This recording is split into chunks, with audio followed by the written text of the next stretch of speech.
Hi again, Carlo. everyone. Hi, Lisandra. Hi, We are everyone. moving from room to room, but everything is under control. So we are Yes. now going to start our first round table of this conference. It is about job market in statistics and data science. The plan was to have three discussants in this round table. Ejaz did not arrive yet. I know that he is traveling somewhere I think in Australia or Southeast Asia. So he's somewhere in the world. So he might arrive late, or he might not be able to come. But anyway, we will move forward. So Yes. to join us today. It is expected round table, this event. Yes, exactly. It is important to discuss the job market and what is going forward in statistics and data science. So I'd like to invite Roger and Fred to join us in this live discussion.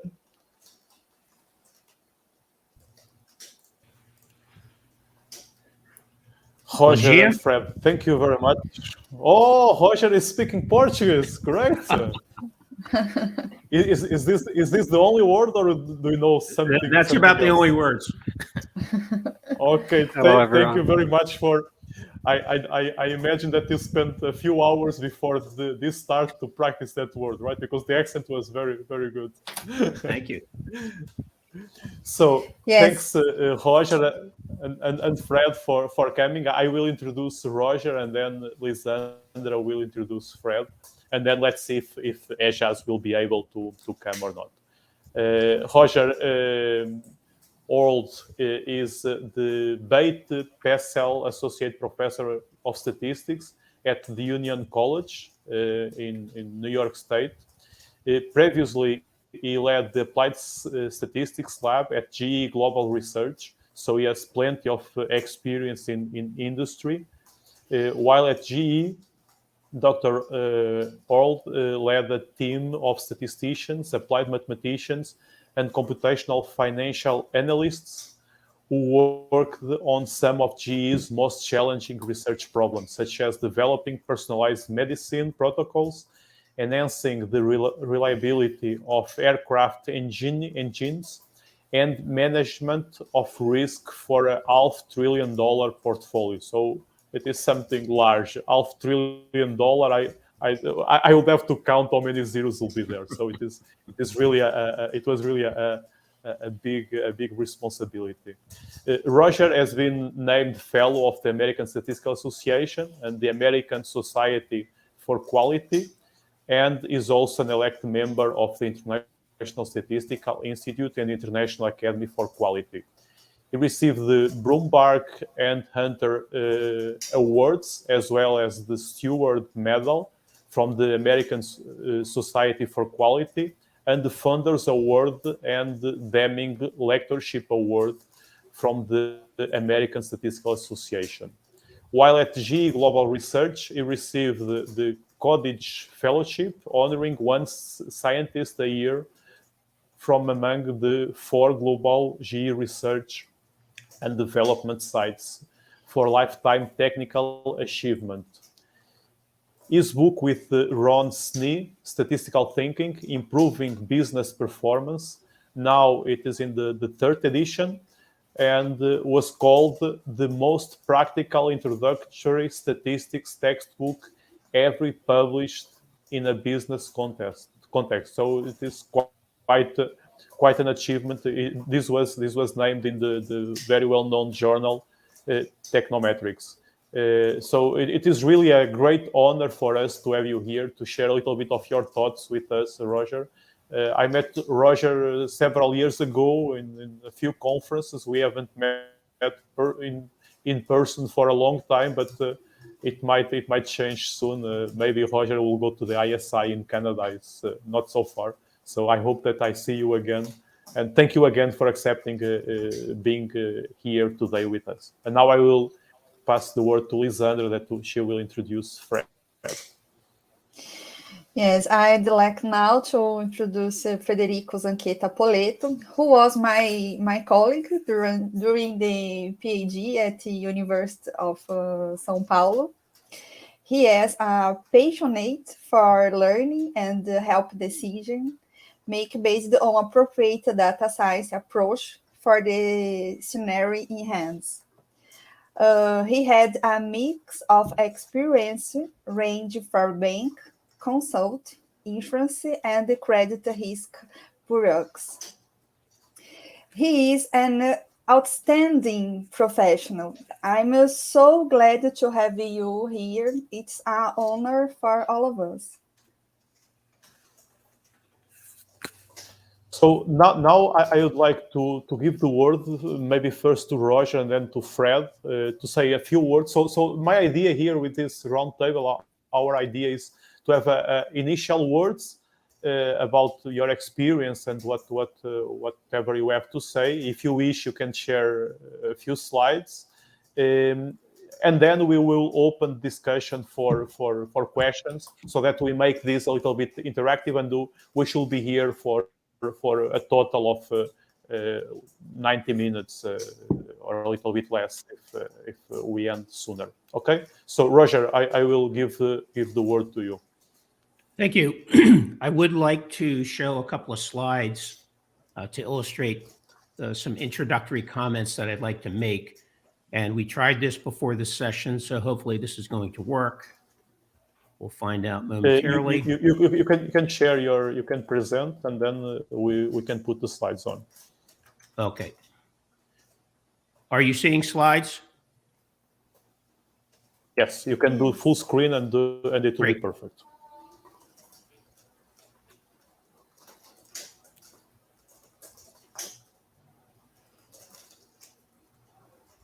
There we go. Are you seeing slides? Yes, everything is excellent. Perfect. So I would like to make a few introductory comments about my views on the job market in statistics and data science. First, I'd like to go into a little more detail beyond what Paolo explained about my background. I am in academia now at Union College in the northern part of New York State. Prior to that, I spent about 30 years in the private sector. The last 12 of those, I was leading the statistics group at the GE Research and Development Center. So I was doing a lot of hiring of statisticians. Also, there was a machine learning, we didn't call it data science, but basically a data science group at GE R&D as well. And I often worked with them to recruit people in machine learning. Now, my view is very different in the sense that what I'm now doing is trying to help my students get prepared for the jobs that they would like to have when they leave academia. So looking at this at a very high level view, certainly in the US, I'm based in the US, so I'm focused primarily on the job market in the US.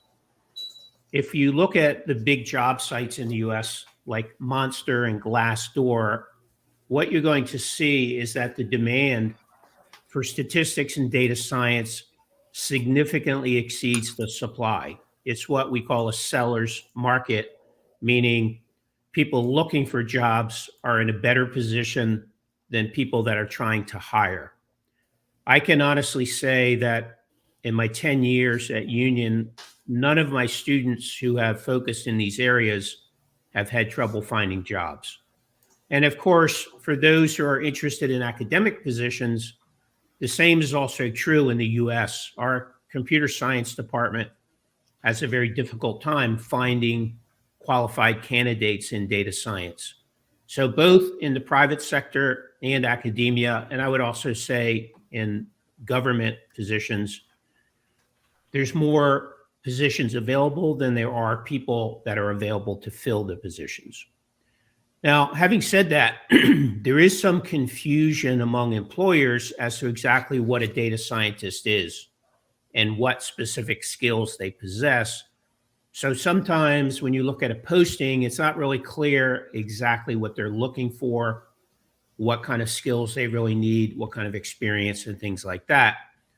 So you have to do a little probing to find out what they're really looking for. Now, I've just said finding a job in these areas, if you're qualified, is not that hard, but finding the right job is a different question, the job that you really want to have. I would note that not all jobs in the data science space are strategic. What I mean by that, some of my students think they're going to get a degree in statistics or data science, and then they're going to work with Jeff Bezos launching $1 billion initiative. And they don't realize, no, you're not. That's not going to happen. The first job you get may be at a fairly low level, and the work that you're doing may not be on business strategy. It may be making monthly reports from a database. So that's why I say you want to find the right job, the one where you're able to do the work that you really feel you should be doing, because a lot of these jobs are at a fairly low level and they're doing a lot of reporting and not so much strategic work to gain business insight. Now, I'm going to use a poker analogy, the term table stakes. In the US, that phrase means just the money you need to get in the game, not enough money to help you actually win, but just enough to get into the game. So Tom Davenport, if you remember, is one of the authors that coined or popularized the term data science in an article in the Harvard Business Review about 15 years ago. He noted that skills in advanced modeling and computations are really just the table stakes to get in the game, meaning they're necessary, but they're not sufficient. Obviously, you need those skills, but a lot of people have those skills. So if you want the right job, what additional skills might be particularly useful to differentiate you from other candidates? And I'm going to say a couple of words about two of these: leadership and teamwork skills, and also critical thinking skills, both of which I think present a good opportunity to differentiate. So leadership, team skills, what do I mean? Well, I always look for people that would take initiative rather than just taking direction.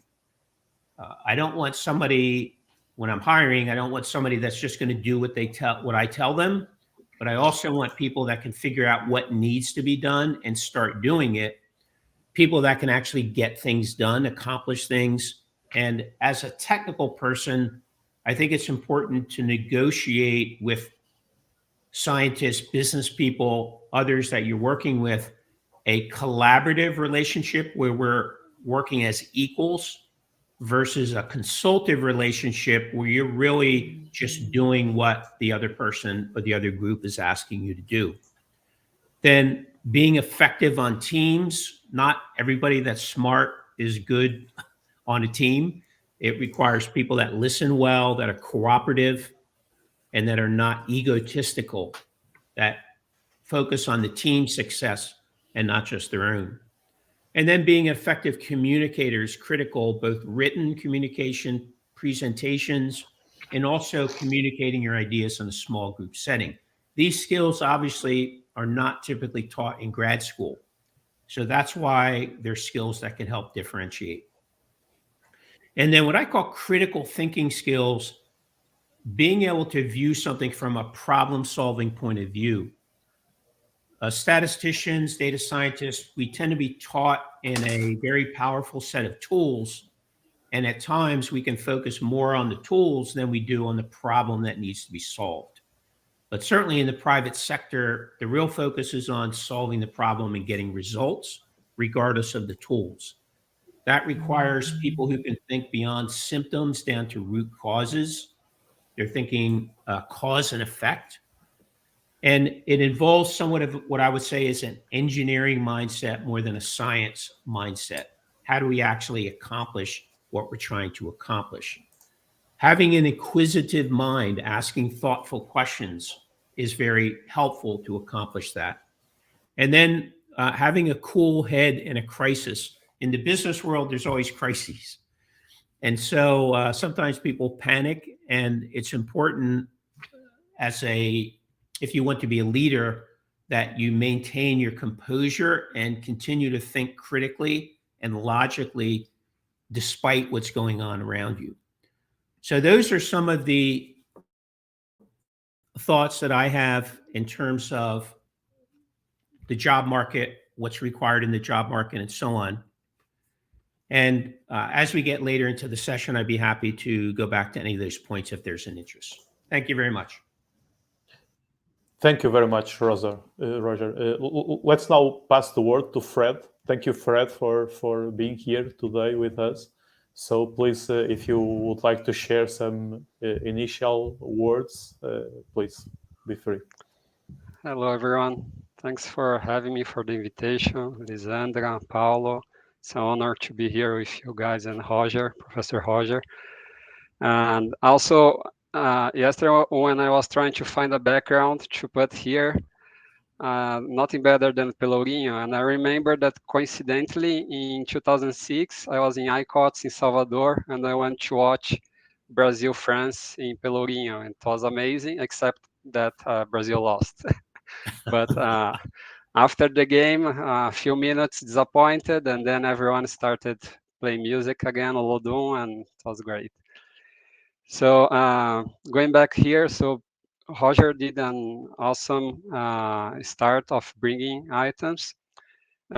Starting with the soft skills, as they say. So beyond what Roger said, it has been very hard to find people that's proactive, that think not on his task, but on the group activities, give suggestions.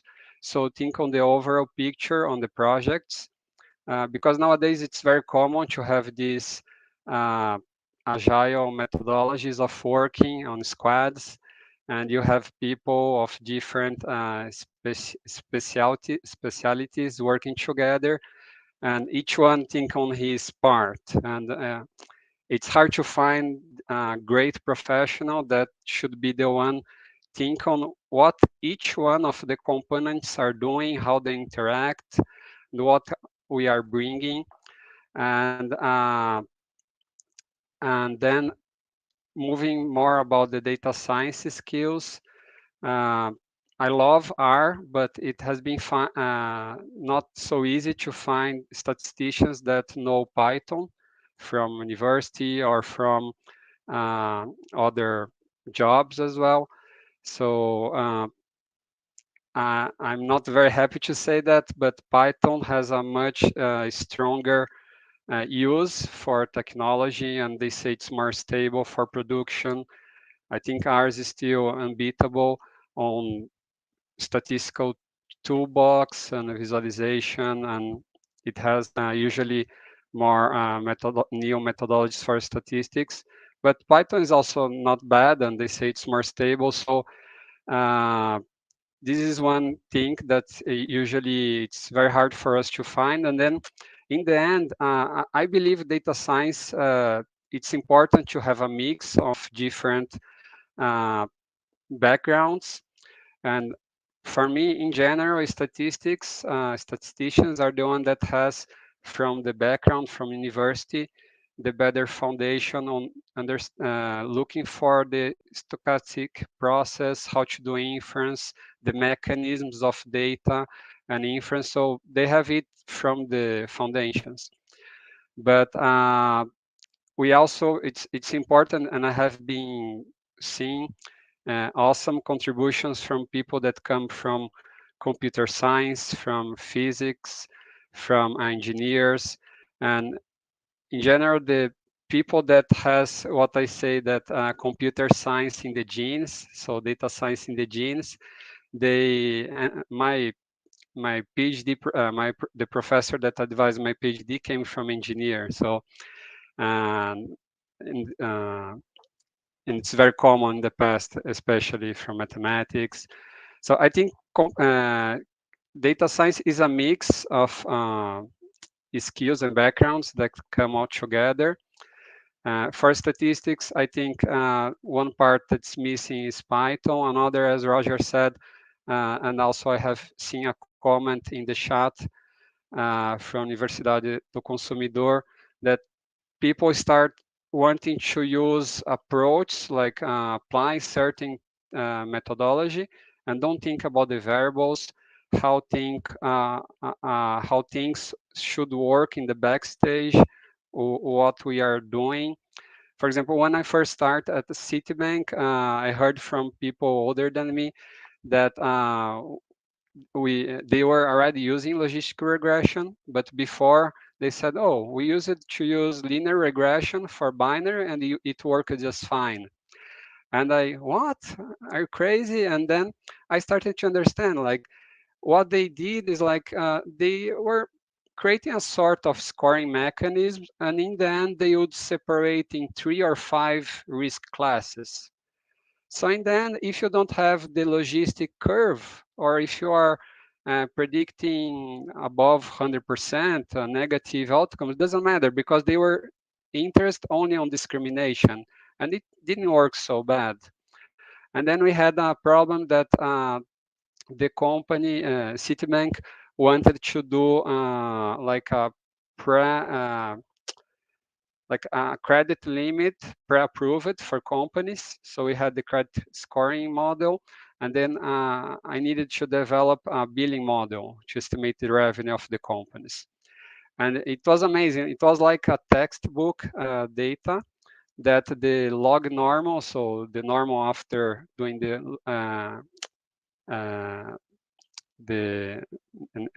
logarithm transformation worked perfectly. We did the envelope testing, and the residuals were great. The correlation was not bad, like the observed and estimated outcomes was about 70%. It looks not bad, but when you think on R square, was less than 40%. And then you started looking for examples, like there were companies that had estimated income of 100,000 reais per year. And when we look at this same estimation, because we didn't have many explanatory variables, there were companies that had the real billing of 10,000 and of a million. So that's a big difference. And then you plot the log normal distribution, you see that the average is like really around 100,000 for those companies. And so I was super afraid on how they would use that on the process. So we derived a form of, okay, for the low risk companies using the credit scoring model, we are gonna be more risk taking and give like pre-approved the percentile 40%. But for medium risk, 25%. And then for the high risk, the 10%, and they would need to prove that they have more billing and then pass to the regular process. So these things require us to go in deeper into the problem, to how we're going to use. Other example is like people in general try to do these modelings avoiding repeated measurements from the same individuals. And then we did some studies, and if we use like mixed models, like using generalized linear mixed models, and the advantages were not you couldn't notice, and that's because like it's in general in university we are on papers, we are very concerned to statistical testing, hypothesis testing, and for those models, like after you have a scoring mechanism with a formula, you are not using the uncertainty, you're not using if it's binary, binomial, or if it has like you're not using the fact that there is a repeated measurements. So actually, generalized equations could work, or nowadays it's very common this gradient boosting machines, and people don't really understand how the models are doing. So it's rare to find someone that works on explainability, like the sharp values, or what's the level of the trees. And for example, it's hard to find people that has just finished university understand that a logistic regression with interaction could be equivalent to a classification regression trees with 2 layers. And in general, in logistic regression, when we do a credit scoring models, you try to keep the marginal effects and avoid too many interactions because it's hard to explain. It gets more unstable. But people use the cart or other tree approach without thinking very much on the consequence or checking the validation or how is it stable, the metrics. So just bringing a bunch of ideas for discussion, but I completely agree with everything that people taught, and I'm always trying to force my teams to go through the variables. So, and not only to understand the variables that we have in the books. For example, Serasa Experian has 10,000 variables, but how does the variable was constructed? What's the formula behind? What's the the variables in general are aggregating variables, raw data that's coming to Serasa, and what's the frequency that this data is arriving? How is it reported? How is it cleaned? So all the process that are important, and it will affect the models in the end. So there are many things that I don't think everything should be, or I don't expect that everything should be done by university. I think many steps are required for the professionals themselves when they want, because it's impossible for the university to form and educate on everything. But as each professional decides to work on one field or the other, needs to understand what needs to deep dive and work and understand and research is not only what learned in the university. Each field, statistics is very broad, and each field, like when I work in insurance, there were some problems. Others were similar, but others not. For banking, for the consultancy, for now credit bureaus. So each field is different. I learned a lot when I was finishing my bachelor and my when I was between city and finish my master and was not working. I was doing freelance work for companies and people of other scientific areas that needed statistical analysis for their master and PhDs. And I learned a lot from doing those analyses. And each field has its specifics and takes time, but requires some effort to understand what's relevant for each field and what we need to do. And I think I have already talked a lot, but just to finalize, there is a new area that has been not very explored in the last like 2-3 years, a bit more.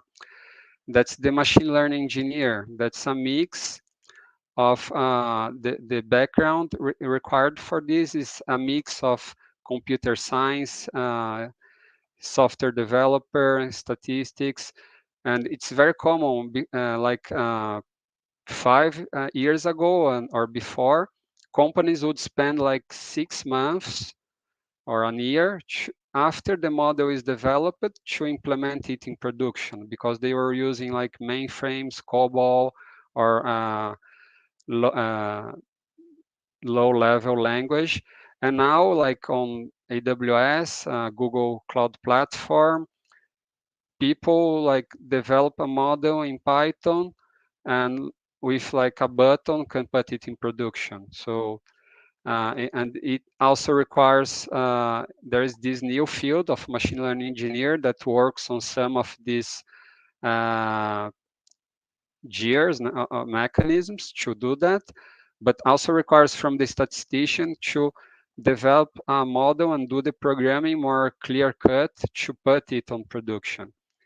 And so just bringing some other topics, but for now, that's all. And then we can discuss. Thank you very much, Fred. Thanks, Roger. Now we can open the floor for discussion. So if anyone has any question or comment or suggestion, please write it down in the chat there in YouTube. If you have troubles in writing in English, you can write in Portuguese, and I can translate it myself. So please feel free to do so. Before I go to the questions. Usually, when we talk about statistics and data science, we are mostly worried about the hard skills. Is it part of modeling, part of statistics, part of computer science, programming, parallel computing, whatever these that are the hard skills. And the comments from Roger and then from Fred as well. The thing about soft skills, the leadership kind of skills, this is not something that, at least here in Brazil, is not something that is part of curriculum of the BS bachelor degrees.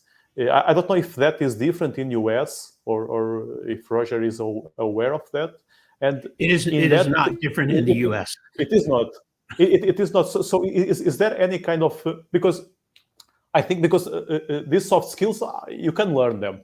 You might not be able to do so, but you can learn them. You just practice and you improve.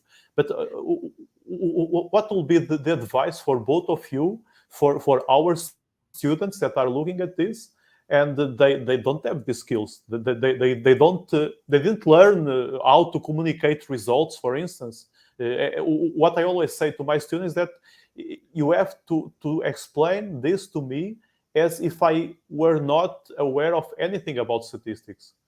So I once, it was I think it was Balakrishna from Canada that said once, and I fully agree that if you cannot explain a concept to a 12 years old, it is because you did not understand it well yet.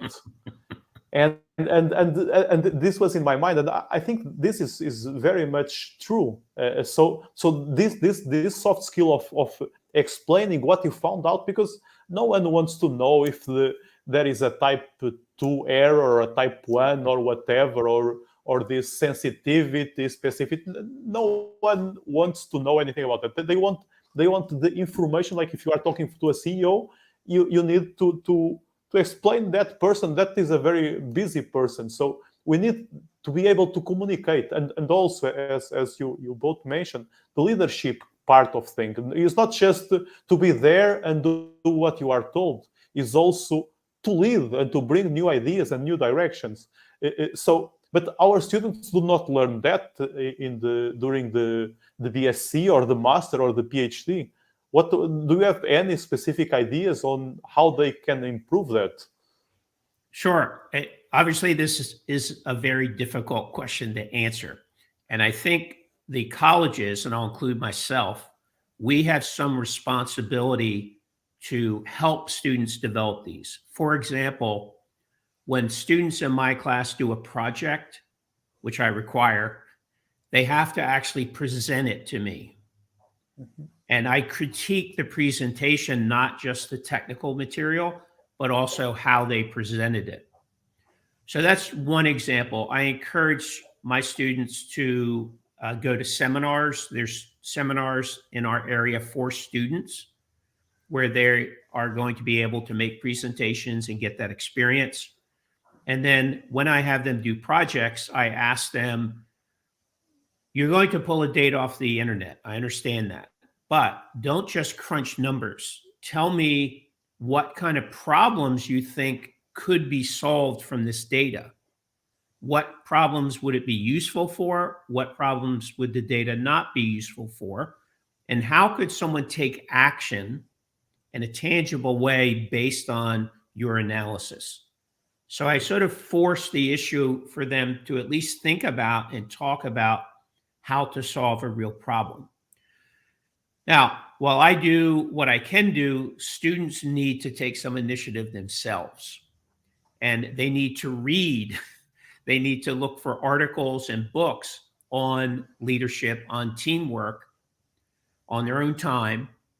And then one thing I recommend very strongly is prepare a presentation. It doesn't matter what it's on. Could be anything. It doesn't have to be data science. And have a friend of yours videotape you on their cell phone. Then watch the videotape. Most of the time, people are surprised how poor their presentation was. Initially, they think, oh, I did a great job.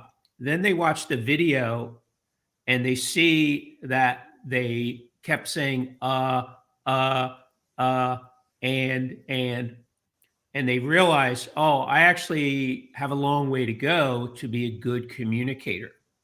And if they do this several times, hopefully their presentation gets better. And everybody has cell phones, so you don't need any special equipment to do something like that. Those are just a few ideas off the top of my head. Yes, thanks very much. Actually, in the first edition of this conference, it was 2017, I think. We had here Dick De Veu, and he gave his. Maybe you saw it already. His presentation on how to do or how not to do a presentation. I don't know if you have seen that. I have seen that, not at that conference, but he gave it at another conference. It's very good, by the way. Yes, it is. Actually, I saw it the first time in the JSM conference, and I was amazed. I invite him for another conference in Portugal some years ago, and this one here, because this is exactly what, of course, it is an exaggeration, but it's exactly what people do. People are not aware, and this idea of recording, it is very important, because I try to look at myself as well, and it is difficult to keep a silence, because you are talking and you don't want to make a pause, because for some reason in your head that is not right, and then this is why you are saying so you are doing these sounds that is much worse than a silence. So it is indeed a good suggestion to have this kind of recordings and to look at that. Yes, I don't know if you want to add something, Fred. No, I completely agree. Like trial and error, it's one great way to learn, observing what others do right and wrong.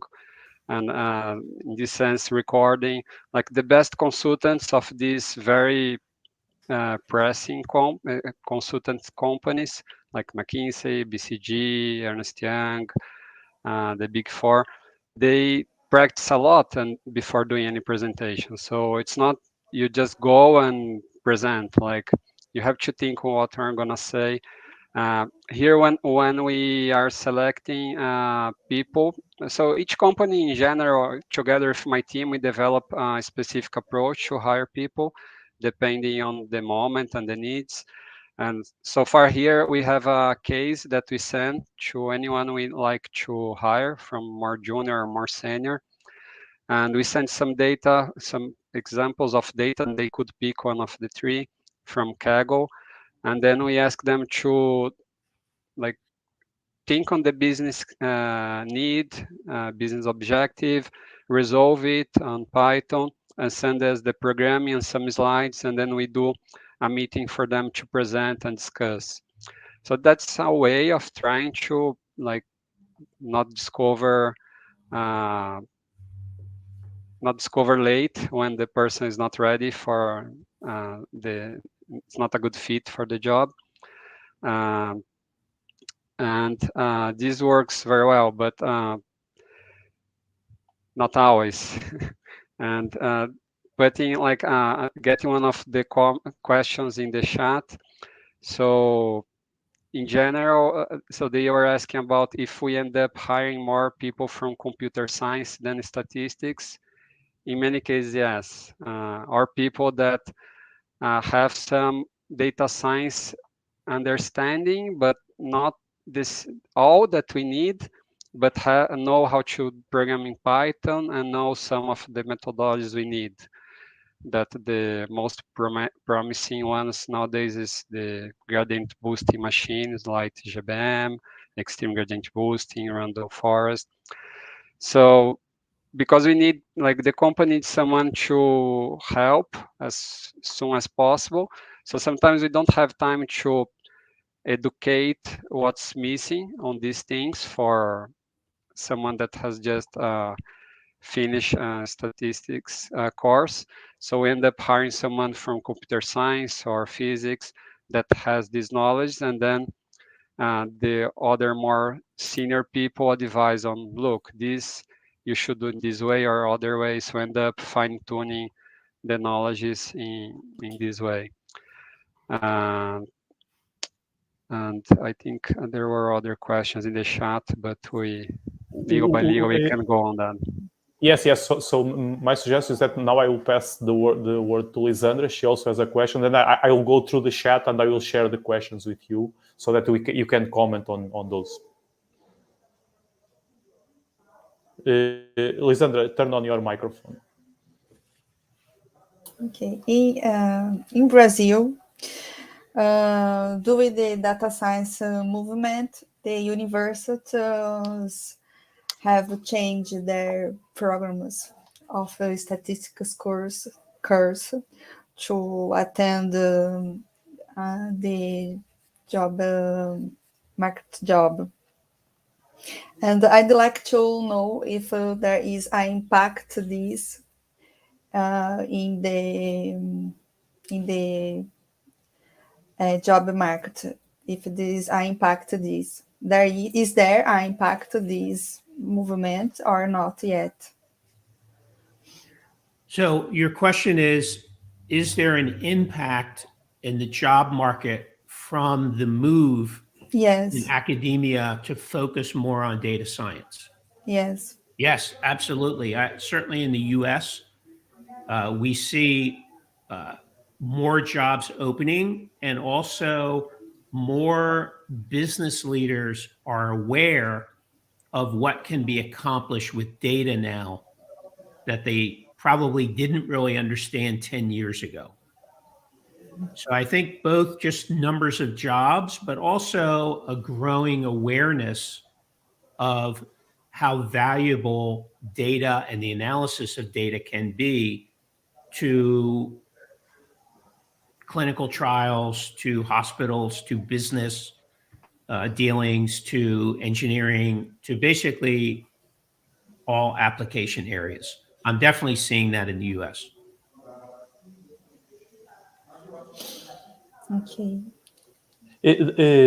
Before I pass the word to Fred, I would like to add something to Lisandra's question. How about to the field of statistics? Has that movement also brought attention to the field of statistics, or it gave some kind of overshadow because data science is more fashion? Yeah, I am, just for everyone's understanding, I am a statistician. I'm not a computer scientist. I don't program in Python. It's hard enough for me to program in R, but I value what computer science brings. And I have friends in the computer science department, and we work together at a center for data analytics. So I hope I can see that there's value to different methodologies and different approaches. Having said that, I've always felt as statisticians, we were poor communicators, and we did not communicate well to business leadership what we could actually accomplish. And that's on us. We can't blame that on anybody else. Personally, I feel computer scientists have been much better communicators, and they've been able to communicate to business leaders what they can actually do. So to some degree, I think the data science initiative has overshadowed statistics. However, once people get into those jobs, then there's still a need for logistic regression, something we just talked about, and Bayesian methods. And other statistical methods, not every problem is a deep learning problem. So while I think computer scientists have done a better job of marketing themselves, I think both sets of skills are needed to succeed in the business world, although not every person has to have every skill. So you do need to know, as a candidate for a job, what is your core competency? What is your core strength? Yes, have broad skills, but there should be an area that you're very deep in, and you can market yourself by saying, yes, I have these other skills, but what I'm really good at is this. Thanks, Roger. Fred, please. So I agree that the changes in the curriculums, having more course on data science, have helped a lot. Because, for example, in Serasa, we have people working on sales that need to understand a bit of the models. And now we need agile masters that are not, we don't need someone that should be an expert on the models, but if it's an agile master or a scrum master of a squad for data science, it's very beneficial if the person understands data science a bit. On the other hand, sometimes we are looking for someone more experienced technically, and people that only has a broad view are applying or just has done a course at Coursera, DataCamp, or others. And nothing against, I think it's great. Any type of education is good, but sometimes people are not at the level we need for, it wouldn't be a fit for the company or for the person. And when it's not a fit, it's like a marriage. It doesn't end well. So there are these challenges, and that's why we have been finding difficulty to find the right fit. As Roger said, like people that work in data science, they can find jobs. It's not, they receive calls like every week, contacts on LinkedIn, but finding the right fit for you and for the company is not easy. And sometimes it's trial and error. And someone asked on regarding, like related a bit to the previous question that I forgot to mention. So at the last year of statistics in University of São Paulo, there are 2 courses on applied statistics 1 and 2 that we have a project, like someone commented in the chat, that similar to medicine, to do like a residence, that we have a full project advised by the professors, that we do presentations, we interact with the people that requested the need from the society, that in general they pay like a symbolic fee, and then we have everything that we work. There are 2 projects, one each semester, and like I learned a lot on doing that, and from my colleagues, and from consultancy that the professors had to people during the semester. So we mandatorily had to join like 2 meetings, if I'm not wrong. But I remember that I went on many more from other colleagues that were open, and I learned a lot. So like statistics, we like it's a construction. We build the blocks legal by legal. Thanks, Fred. I will move on to the questions in the chat. We have quite some, so let's go with it. So the first one is from João. He's saying that from some experience that I have heard, it is very difficult to deal with the deadlines and the extra rigorous statistical foundations that we learn in graduation. Have you had some experience with that? And I will go also to the next question, which is related. It is written in Portuguese. It says, what is more important for data science in industry, the statistical rigor or the quickness to get results? So I think those 2 are somehow related. Do you have any thoughts on that? Yes, Fred, would you like to go first this time? Yeah, sure. Yeah, so this is the daily, what we face daily. So the balance, and I I felt this many times, and I always bring this to my team. And of course, we need to balance sometimes the great is the enemy of the good.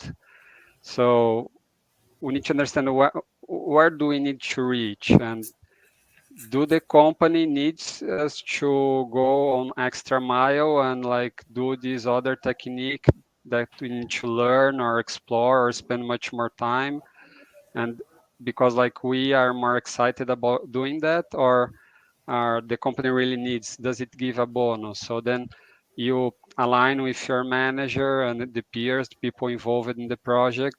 But all projects I have worked in 20 years, I always wanted to do more than what I could do, and my team. So, and what I started to do is like I always had this clear with my managers and people involved, and from the last years we started to like ideas for the next project. So when the model will be reviewed, when someone maybe like the next time I will be in another job in another company, and like capture those ideas and say like ideas for the next version, things we didn't have time to explore. Those are very powerful and important. So that's one way of capture a bit. But yeah, it's very challenging, not easy. And regarding the rigor, depends a lot on I think on the activity, the company, the team. For example, here at Experian, a few countries have one business unit that's called Data Lab, that's for more research and development. So it's not only research, they have to create new business for Experian, so there is an expectation. But of course, they have much more room for trial and error and research than other teams in Experian. For example, I'm in agribusiness. So there are some things that we can do research and development that are related to the business, and then I align that with my managing director, with the business sponsors. So there are things that we can work more, there are others not. But like if we align and say, okay, we can do that faster, but there could be these drawbacks and there are those risks. So it's always about communicating and discussing that with people around. I'd like to comment that the student wish to separate the theory and the practice, and I think this is interesting.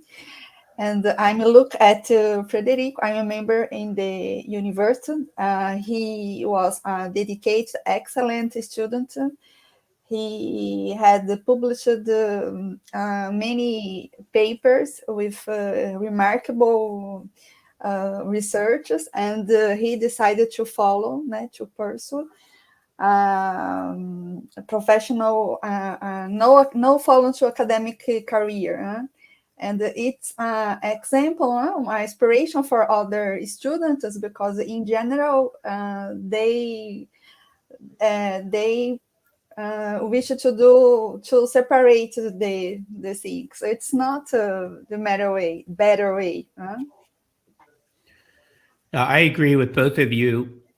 I think it's important as students go into the job market to realize that there's a big difference between the mindset in academia and the mindset in the business world. And when I say business world, I mean industry and healthcare and all of it. Because in academia, we would never try to publish a paper with an incomplete analysis, because we know reviewers would say, oh, you haven't completed the analysis. So we're trained to think everything must be done perfectly. And if it takes 2 years to get the paper published, well, you take 2 years to get it published. In the business world, we're thinking about how do I get results as fast as possible? So the analysis is just a means to an end. The end is not the analysis. The end is solving the problem. So immediately there's a difference in mindset between well, let me do a perfect analysis of this data versus we have to make a decision by next Tuesday. So the important thing to keep in mind, and really I'm repeating things that have already been said, it's important to keep in mind each problem is different. And so as you're getting involved in a problem, ask a lot of questions, such as, is there a time constraint? Do we need a decision by a certain date? How much time do we have to get additional data that maybe we don't have today? And then you try to figure out what's the balance between completeness, getting the best possible answer, versus speed. I need an answer by tomorrow. So Paolo mentioned that I was involved in a project with a $500 million portfolio. Now, for that portfolio, we had to get a perfect answer. We had to get the best possible answer. We're not going to invest $500 million by a quick analysis. On the other hand, I have had people come into my office when I worked at GE and say, the federal regulators are coming in on Monday. Can you take a quick look at this and let me know if you see any obvious problems in the data? And I would say, look, that's only 2 days. I can't do a complete analysis of this data. That's okay. I just need the best answer you can get me by Monday. And I said, okay, I'll do that. But keep in mind, I'm not guaranteeing it's the right answer. It's the best answer I can get in 2 days. So you have to sort of negotiate what kind of problem is this and what's the relative balance between the need for speed versus the need for completeness. Yes, indeed. This is a tricky thing. It is very different from academia and industry. In academia, we can take a few years to publish a paper. This is just fine. No one will bother us.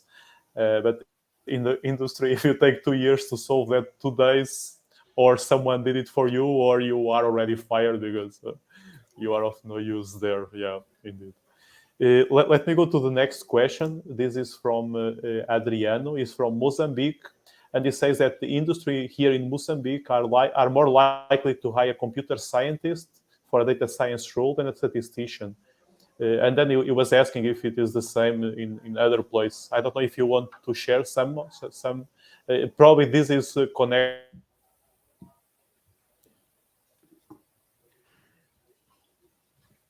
I'm losing. Paolo. Paolo, you froze for a minute. I didn't hear the full question that you asked. Yes, you stop. Yeah, you stopped a little time. Sorry, I think it was my connection. Adriano said that the industry there in Mozambique are more likely to hire a computer scientist for data science role than a statistician, and he's asking if it is the same out there or in different places. And maybe I was adding to that maybe that is a little bit connect with the bad job that we do in advertising statistics and what we do. Maybe that there is some connection on that. Maybe please share some thoughts that you might have on this. Sure. I think at a very high level, that's correct. So if we look at all the data science jobs in the world and who's filling them, there's probably more computer scientists filling them than statisticians. I think that's a fair statement. If we start looking in more detail, then it depends very much on what exactly is the data science job. As I mentioned, some data science jobs are trying to help Google figure out what their next big investment is going to be. That's a very strategic job. But there's a lot of data science jobs, and I've talked to people in them that are basically just doing monthly reports. They're pulling data from a database and doing a monthly report and presenting it in Excel.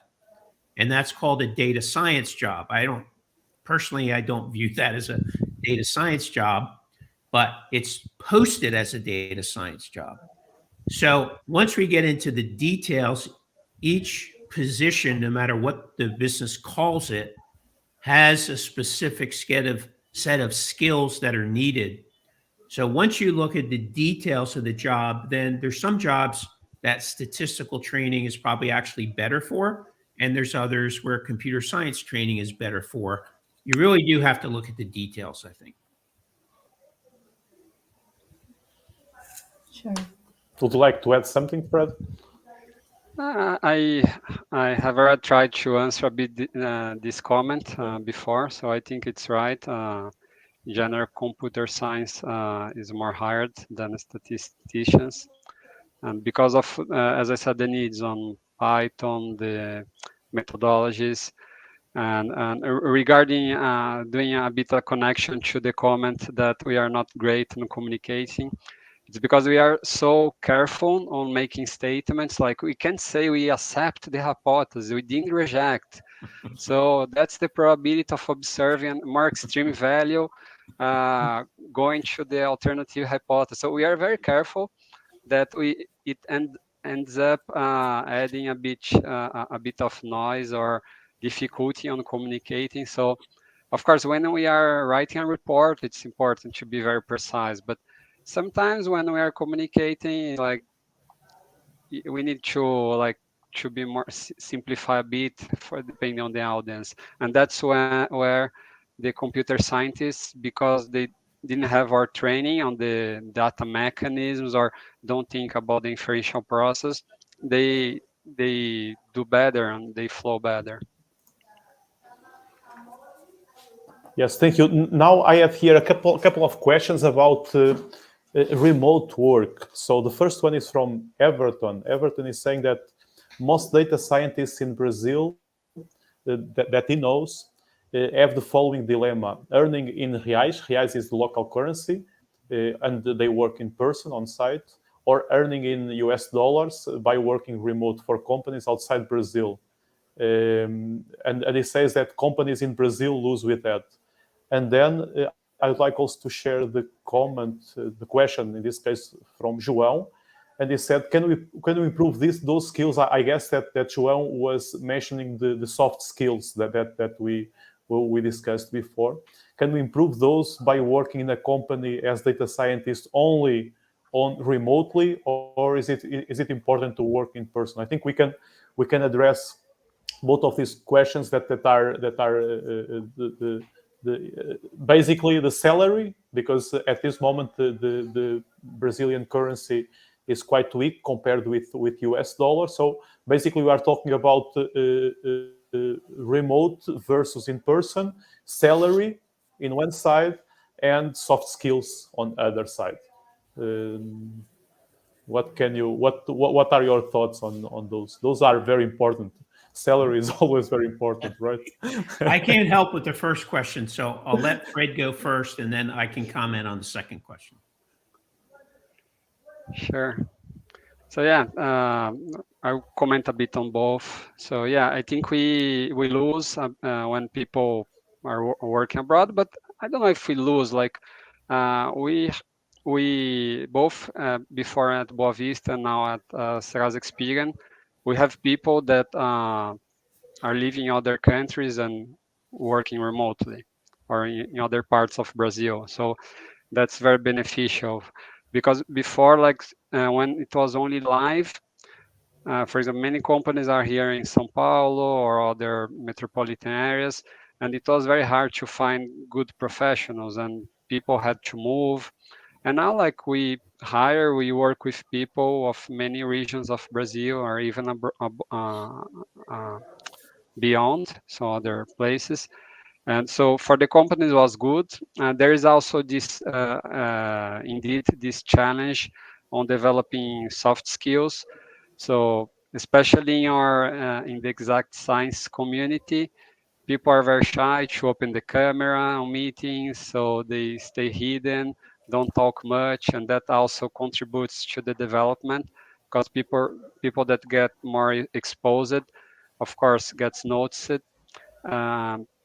So there is this detail that I always emphasize to the teams, and depends on the person. Like, there were people that we hired this year that were it was their first job as in data science working with us, and they did great. And there was one person that was an intern that was not doing great, and then we said, okay, you are working more remotely, but what about if we start going a bit more to the office so you can see other people working around the working environment?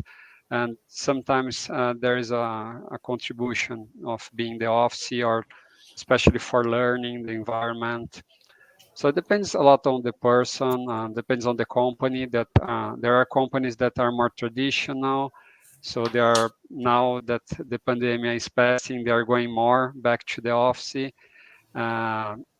Serasa is currently doing a hybrid, so it's working great. So depending on the position, we allow to work full remote or doing a hybrid, or there are some activities like help desk that needs to be on site.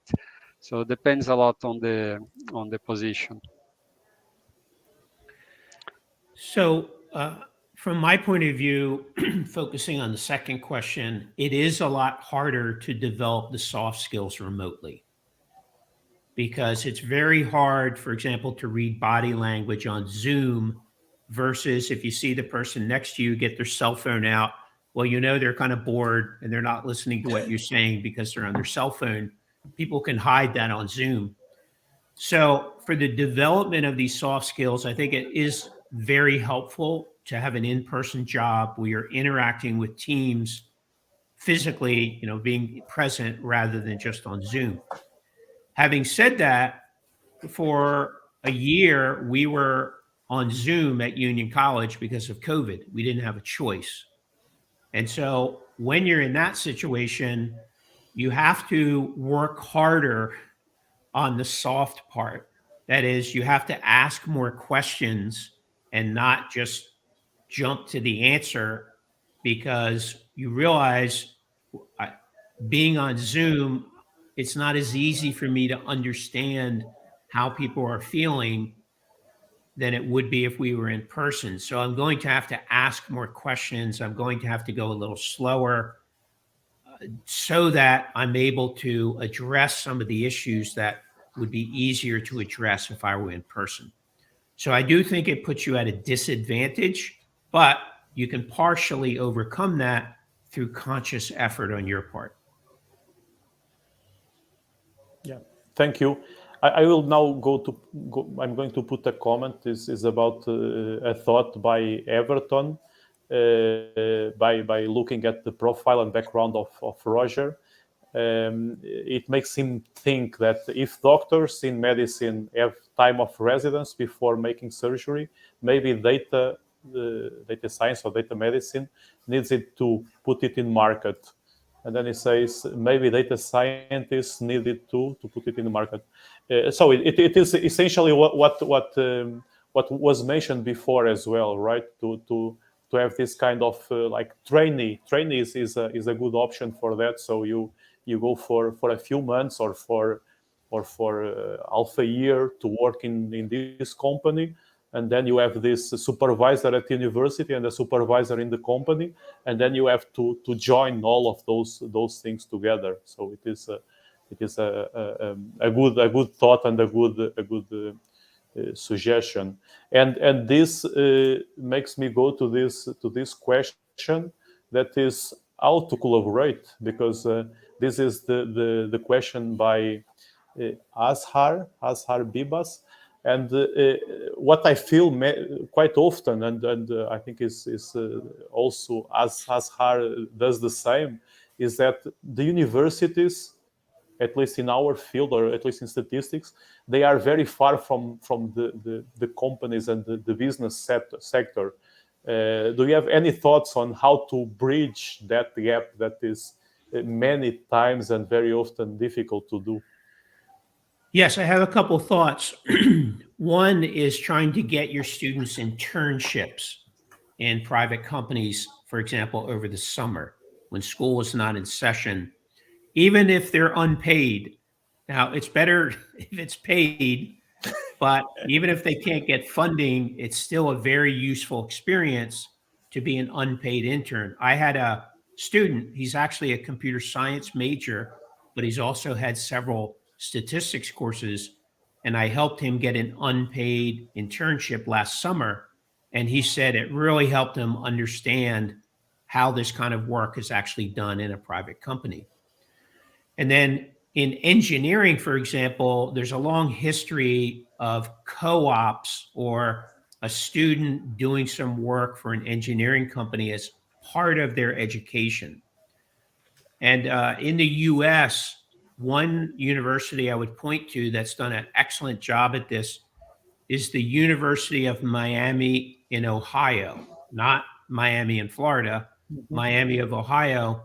And Professor Allison Jones Farmer has started this internship and co-op program, and she spends a lot of time getting her students working on problems from local business and then interacting with them for credit. She actually gives them credit for these projects.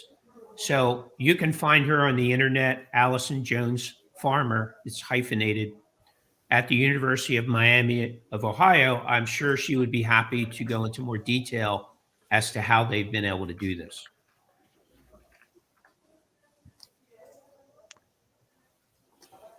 Well, I mentioned a bit about this question before. So the applied statistics course, when the statistics course is finishing, and doing freelance work. So some of the freelance work I did, I used it to get the problem, work on it, and sometimes chase professors to discuss the problems with them. And this helped me a lot to learn.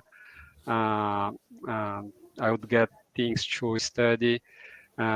Here at Serasa, we have a partnership with one university about one specific project. And I really truly recommend, as Roger said, to do internships. I did, I think, 2 years of internship before I undergraduated, and then worked more after. So everything helps to shape your knowledge on statistics. Yes, indeed. Thank you very much. I will share here also another comment by Everton. It says that most bank managers in Brazil are civil engineers because there were no other profile that liked numbers. So this is really a thing that we should think about. Yeah, exactly. So this is something important. Well, in the U.S., there's a similar situation on Wall Street in New York City. Many of the people doing analytics on Wall Street are physicists. Oh, Really? Yes, because they they're really are good good in with math, numbers. and they also think cause and effect. So they're not just trying to fit a model, but they're trying to understand what's going on. How does this impact that? And I know there's quite a few physicists working in finance. Here at Serasa, we also there have is a lots lesson to this. We joke about it, but I think there is a lesson that people with good quantitative minds are going to be able to find good jobs and succeed, even if their training isn't exactly in what they're doing. So a good person that's a civil engineer can make the transition to bank manager. A physicist can make the transition to financial analyst. So our backgrounds should be something that aids us and helps us, not something that limits us. Yes, indeed. I think we don't have further questions in the chat. We have here a comment by Chandra. Is saying that he had a statistical background, currently working in public health. Sometimes it takes time, but it is working great. Yeah, because it is. If you Roger probably has that experience, the energy that you need to take to move from industry to academia, or vice versa. I think it is because they are two very different worlds. So it is really a challenge. You really need to want that, and if you want, you can do it, of course, but it needs time and energy. So indeed, it is. But the most important, I think, is that you are happy with what you do. I think you need to be happy of the job that you do, and you need to be happy on the place that you live in. These are the base cornerstone for success, for sure. Well, I'm the oldest person on the panel, so I can say over my career, there's been many times where people said, "No, you can't do that," because I had the wrong background, and I never let that stop me. For example, I spent a year and a half in finance at GE corporate headquarters, and people said, "You don't have any degree in finance, you can't do that." And I thought, yeah, I think I can do that. And I did it for a year and a half. It was a temporary assignment. So don't let people tell you what you can't do. Just make sure you develop the skills and you're humble enough to learn so that you can succeed in those areas. Indeed, there is some phrase, not a phrase, it's a word that I like very much, that says that nothing is impossible. Even the word impossible says, I am possible. If you look at the word, isn't it right? That is correct. So interesting. I had not heard that before. Yes. So if you set your mind to do something, I'm sure that you will do it, and that will be successful. And there is also a phrase that I learned here in Brazil that always said, in the end, everything will be all right. If it is not, it is because it's not yet in the end. So, and those are in line with what we just mentioned.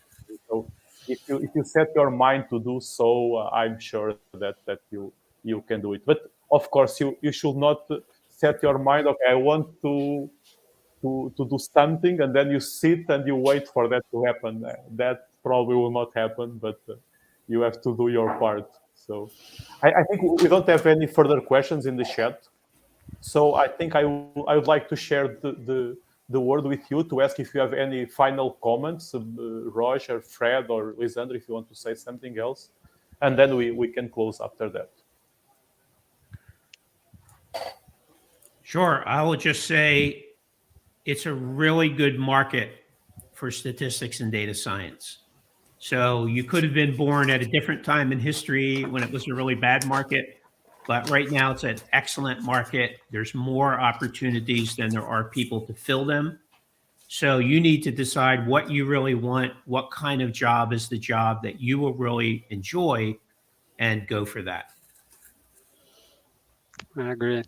And related to a comment Paulo did on being happy on the job, I think we are, of course, we need to look if overall the glass is more full than empty, right?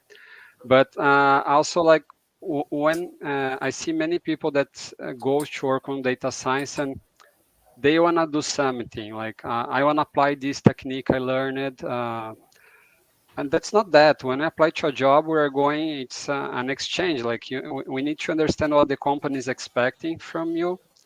And like sometimes it requires motivation and what's the purpose of this? For example, when I worked on model validation at HSBC, many colleagues told me, oh, that's so boring. You're not developing a model. You're validating, reviewing, auditing model from someone else. Yeah, but like I was learning a ton of things from credit risk regulation. I was able to validate or look or learn from what people develop on other models. And I was like protecting the bank on speaking to the central bank regulator. So you need to think on other things that you are learning or what is important from you. Maybe some people that I knew that the only thing was important was money, or that's okay. For others, like, but if you go with a mindset that I wanna go to do inferential models, well, check if it's that what the job is expecting from you. Otherwise, there won't be a fit. So it's a mix on how you motivate yourself, how you check. For example, nowadays as a manager, I have 3 teams, and I have meetings like full day, one after the other, and I don't program anymore. But sometimes I go a bit deeper on talking with people from the teams and challenging, said, oh, we should go this way. Have you done this? And check that. So I'm like, and I'm very happy of doing this, and I'm multiplying. It's like when professors are advising people doing research, but maybe for some people this would be, and there wouldn't be a fit, wouldn't be happy.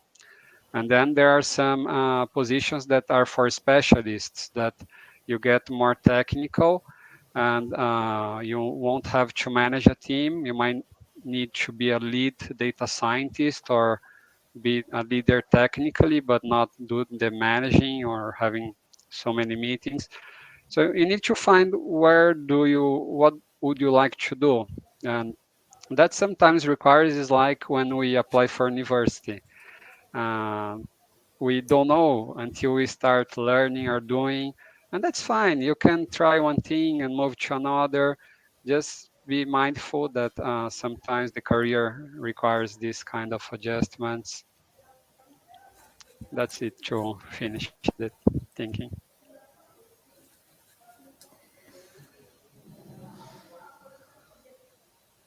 Would you like to say some closing words, Lisandra? I'd like to say thanks. I love the discussion. It so many interesting ideas. I think that was amazing. Thank you very much. So I'd like to thank Roger again for being here. I'd like to thank Fred. It is good to see you. It is a pity that it's not in person, but maybe next year we can organize it in person. And thank you really very much for sharing your experience. I could not imagine a better fit for this discussion. So I think it was smooth and it was very useful for the students and for early career scientists that are thinking, because when we finish our BSc and when we are about to, we are thinking, what am I going to do? Because I was, in the last few years, I was just doing what I was told. I was going to class, I was doing the exams, and that is it. Now I have to make a decision. So I think this kind of discussion can help a little bit on seeing that. So thank you very much. For all participants, I would like to remind you that in the afternoon, we will have 2 short courses. One at 2 p.m. Local time in Brazil. It is called Symbolic Data Analysis, Parametric Multivariate Analysis of Interval Data by Paula Brito and Pedro Silva. And then this course will be in English. And then at the same time, but a little bit later, the short course 1 by Giulio Trecenti.